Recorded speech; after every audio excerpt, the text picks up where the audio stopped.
کیونکہ سلسلہ چل رہا ہے مثلث کا، اور یہاں مثلث میں ہم ایک نیا نقش آپ کے سامنے پیش کر رہے ہیں۔ ہم کسی طرح کا کوئی بخل سے کام نہیں لے رہے، ہر چیز وضاحت کے ساتھ آپ کے سامنے رکھتے جا رہے ہیں، ہر نقش کو آپ کے سامنے، اس کی چالوں کو، اس کے اصولوں کو آپ کو بتاتے جا رہے ہیں تاکہ آپ خود سے اس کو بنا سکیں اور اس کے عامل بنیں، صرف ناقل نہ رہیں۔ اگر ہم یہاں صرف یہ ذکر کر دیں اور اس کے اصول نہ بتائیں تو آپ اس کو نقل کر سکتے ہیں، یہ بھی نہیں جان سکتے کہ اس میں ہے کیا اور کس چیز سے یہ نقش بنا ہے، اور کیا بس ہم جس طرح عام عاملین کرتے ہیں اپنی کتابوں میں کہ وہ نقش کو ذکر کرتے ہیں، اوپر لکھتے ہیں تسخیر رزق، رزق کی تسخیر کے لیے اور جو ہے رزق کو کھینچنے کے لیے، اور یا پھر لوح دولت، اس طریقے سے وہ نام لکھ کے رکھتے ہیں، تو پھر یہ آگے اس کا استعمال کا طریقہ دیتے ہیں۔ تو آدمی جو ہوتا ہے وہ ناقل رہتا ہے اس سے یعنی ہمیشہ اس کو نقل تو وہ کرتا رہے گا، لیکن وہ یہ نہیں جان پائے گا کہ اس کے اندر ہے کیا چیز اور یہ بنے گا کیسے۔ تو ہم ناقل سے آپ کو عامل بنانے کی سفر پر ہیں۔ امید ہے کہ آپ حضرات کو یہ باتیں ہم جو بتاتے ہیں سمجھ میں آتی ہیں۔ خیر، دیکھیے یہ دو چیزوں سے نقش بنا ہے۔ اچھا، یہ عددی نقش اس لیے بنایا ہے تاکہ یہ غیر مسلموں کو بھی دیا جا سکے۔ ایک اصول آپ یاد رکھنا، جس میں عربی ہوتی ہے اس نقش کو غیر مسلموں کو دینے سے پرہیز کیا کریں۔ جو ہمارے غیر مسلم بھائی ہیں ان کو عددی نقش دیا کریں، صرف عددی۔ اسی لیے اس میں ہم نے صرف عددی نقش ذکر کیا ہے۔ اور یہ دو نقش ہیں مثلث کے، دو، جی ہاں۔ ایک مثلث خالی البطن ہے، یعنی جس کے بیچ کا خانہ ایک خالی ہوتا ہے، اور دوسرا مثلث یہ آتشی چال سے ہے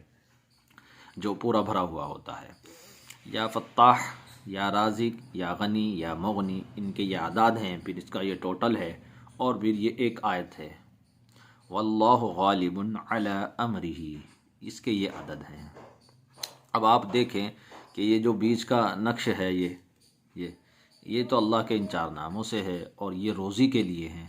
روزی کو کھینچنے کے لیے ہیں۔ اور اگر روزی میں کچھ رکاوٹ آ جاتی ہے، کیونکہ ظاہر سی بات ہے جو نقش لے گا اس کو کچھ رکاوٹ پیش آ رہی ہوگی، کوئی دقت پریشانی ہوتی ہے، تبھی تو وہ تعویذ لیتا ہے، اور جس کا کام صحیح چلتا ہے وہ کہاں تعویذ لیتا ہے، وہ تو پھر اس کی حفاظت کا تعویذ لیتا ہے، اور حفاظت یعنی اس کی رہے اور نظر نہ لگے اور یہ نہ ہو وہ نہ ہو۔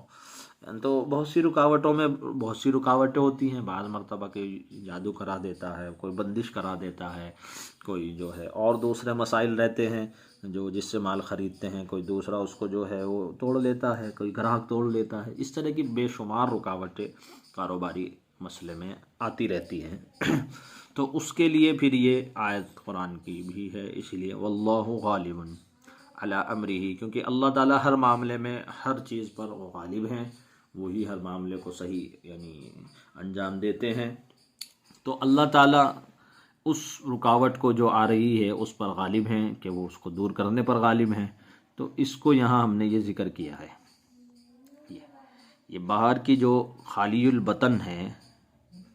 یعنی یہ نقش مثلث میں جو ہے، پھر یہ اصل میں مثلث فی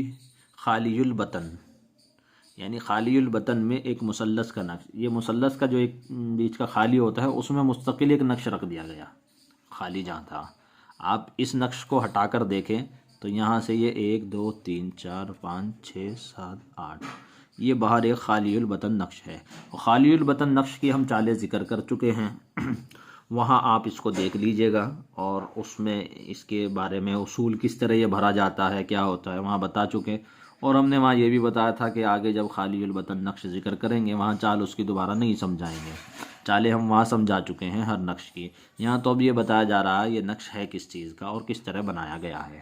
آپ دیکھ سکتے ہیں اس کے یہ چاروں کونے ہیں، یہ دیا جائے بنا کر، اور بنا کر دینے کے بعد یا تو کسی کی جو نوکری جاب وہ کا مسئلہ ہے تو وہ تو اس کو ہاتھ پر باندھ لے، اور اگر کسی کی دکان وغیرہ ہے تو چاندی کی تختی پر اتنی بڑی اس کو لکھ کر ان کو دے دیا جائے، اور وہ اپنی دکان کے اندر شٹر کے پاس اس کو لگائے چاندی کی تختی پر۔ جی ہاں،